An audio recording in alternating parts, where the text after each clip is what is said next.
Alô galera, Vasco Análise aqui, Marcelo falando. Bom, diversos assuntos aí, né? Já soltei vídeo hoje, dois, né?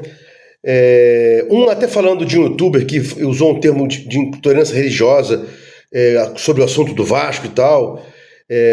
Não é por aí, né? E o outro também que tá falando um monte de besteira. Não vou entrar em que mérito, né? Já foram dois vídeos hoje.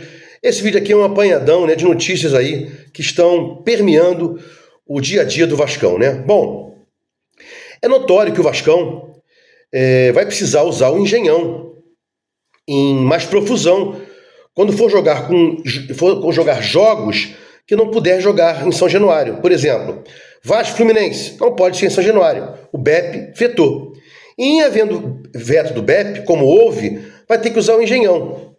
Acho difícil ter algum sucesso lá na questão do Flamengo e do Fluminense no Maracanã, porque nessa data aí tem confrontos lá, Libertadores, etc, etc. E o Vasco, já falei aqui, deixou passar em branco qualquer tipo de insurgência, né, judicial ou jurídica, melhor dizendo, quando deixou de impugnar administrativamente a licitação ganhada no português correto pelo Flamengo e pelo Fluminense. E depois também, nenhum ato fez de discutir judicialmente, agora sim judicialmente, para anular a licitação e tal.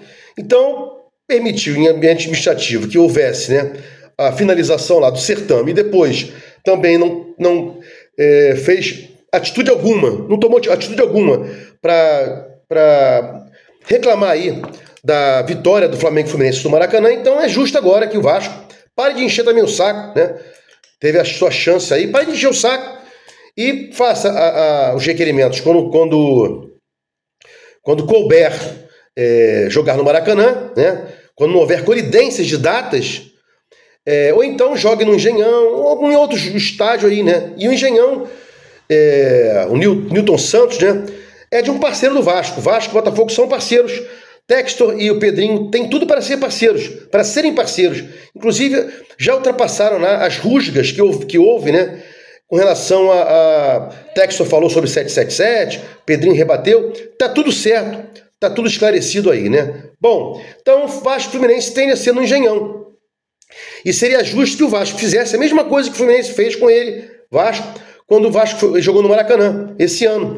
90% pro Fluminense, 10% pro Vasco. Agora, 90% pro Vasco, 10% pro Fluminense, porque o Vasco agora tem o mando de campo, né? Então o Vasco usará mais o Engenhão aí, e é justo que isso aconteça, né? Permeando as notícias, para não ficar enfadonho o vídeo, o Vasco tem que contratar, né? Mas tem que ter calma, porque a 777 deixou um legado ruim, uma herança maldita, né? Por exemplo, Serginho, Galdames, Rossi, Praxedes, Zé Gabriel não estão mais cotados para jogar no Vasco. Não conseguem mais jogar. A torcida não aguenta mais, né? Serginho quase nunca entra. O Galdames é aquele cara que veio para ser volante e não marca direito. O Rossi parou de jogar, de dar resultado. Praxedes, pelo amor de Deus, não dá mais Praxedes. E o Zé Gabriel, ele entra numa posição que não é dele. E quando entra na posição que é dele, não joga como é dele. Ele tem que jogar de cincão, marcador. Não pode ser o cara que vai tentar ser o 8, o segundo volante. Não é dele, né? Vai entregar, como entregava lá no Sul, ficou o apelido de Zé Delivery. Por quê? Não sabe jogar de costas. O número 8, o número 10, tem que saber jogar de costas. Todos os caras que ocupam as posições do meio de campo, à exceção do 5, que pode jogar sem precisar jogar de costas, se não tiver essa aptidão, vão tombar. O próprio Andrei, que jogava no Vasco, não tinha esse cunho, essa capacidade de jogar de costas. Era colocado para ser o 5. Então, ou 8 ou 10, o que você queira aí, né?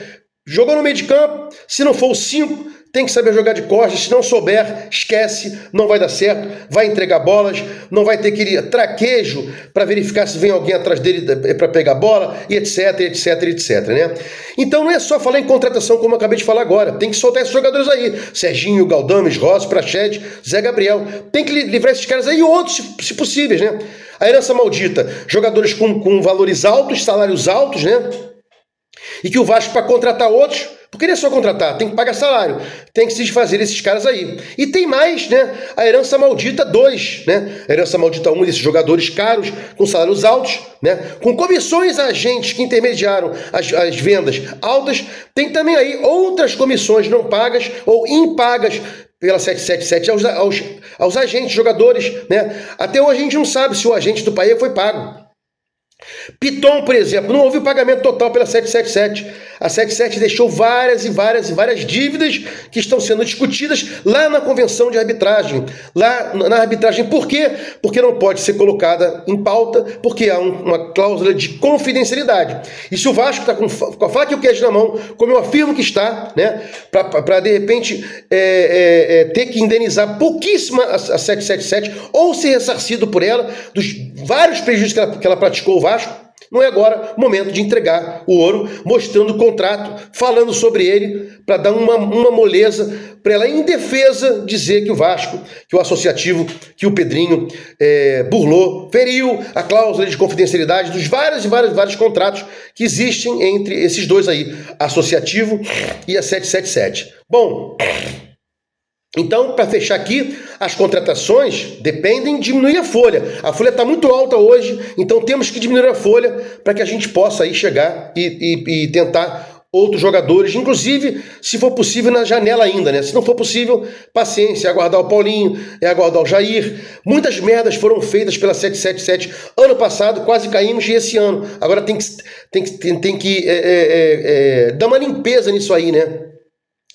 E outras ponderações também que eu faço. Por exemplo, escutei hoje que o Vasco quer contratar um ponta-direita. Já contratamos o Emerson Rodrigues, que joga pela direita, ataca a profundidade. Ele não é bom pela esquerda, né? Eu vi um comentário de gente falando que ele jogou bem pela esquerda. Não joga bem pela direita. Ele tem que atacar a profundidade, porque na direita a gente tem o Adson, que não ataca a profundidade.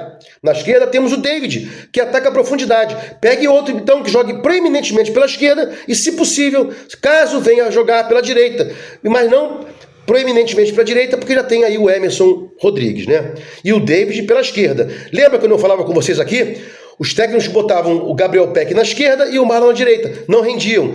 Depois que começaram a colocar o Peck na direita e o Marlon na esquerda, renderam. O jogador tem que ser colocado na função onde ele perfaz melhor, né? E para fechar aqui, a gente falou aí ontem, anteontem, sobre a questão lá da marcação frouxa do Vasco, que não tem perde-ganha, que marca longe, marca com os olhos, né? Primeiro gol do Atlético foi uma vergonha, o cara dominou a bola pela ponta esquerda, parou, olhou, mediu o vento, jogou lá pro Scarpa, que estava esticando o campo, estava lá posicional, e além de não marcar esse cara que tocou a bola pro Scarpa, o Piton longe demais da marcação, né? E depois disseram com relação ao Léo que não marcou o Hulk, foi pelo lado direito a cabeçada. Então, se alguém falhou, não foi o Léo Pelé nesse lance, teria sido o Maicon, né? Porque o Maicon teria que estar vigiando o Hulk pela direita e a cabeçada foi pelo lado direito da defesa do Vasco, e não ao contrário, né? Então,